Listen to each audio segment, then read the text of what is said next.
Hi everyone! In today's video guys, i-share ko lang sa inyo yung aking successful Manjula propagation. For example, yung isa guys is 4 months na yan. Kaya tingnan nyo ang ganda.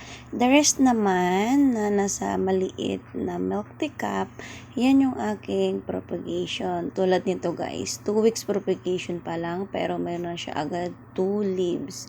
Tapos ang ganda ng kulay ng Manjula guys. Ayan.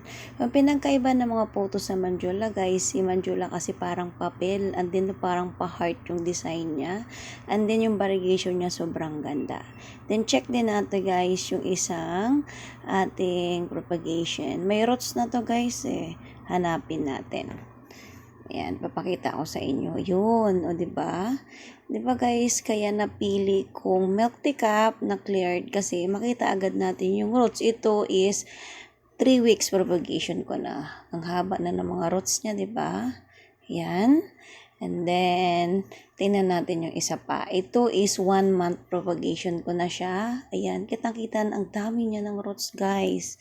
O diba, madali hanapin kapag ginamit natin ay cleared na lagayan. Yan, ito may bago na rin siyang babies, oh. Yan, ito guys, 1 month na rin na propagation ko, and then ang dami niya ng roots. O diba, mabilis makita kapag cleared yung ating lagayan. Mostly mahilig ako sa milk tea, kaya hindi ko tinatapon. Ang ginagawa ko is, nilalagyan ko lang aking propagation. Sobrang ganda nitong Manjula guys. Ngayon, gagawin natin dahil, medyo lalagpas na siya sa kanyang pole. Ayun o, kitang-kita. Haba pa kasi yan. Papalitan na siya natin ng pole.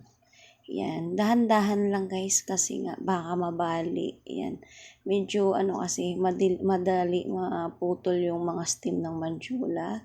Kapit na kapit yung kanyang roots. Pero kailangan natin tanggalin kasi nga pag hindi natin tinanggal yan, wala na. Lalagpas yung Manjula natin dyan.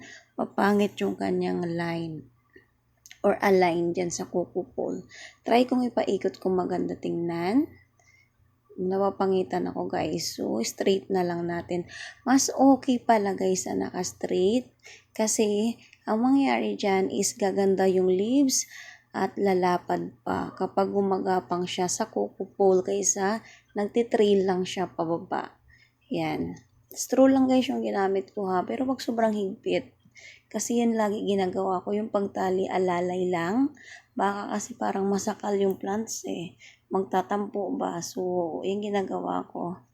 Yan. Ang pagdidilig nito guys is 3 times a week. Depende sa area. Kasing area na pinaglalagyan ko nito guys is mahangin at saka hindi maaraw. Tapos na. Yan. Thank you for watching everyone.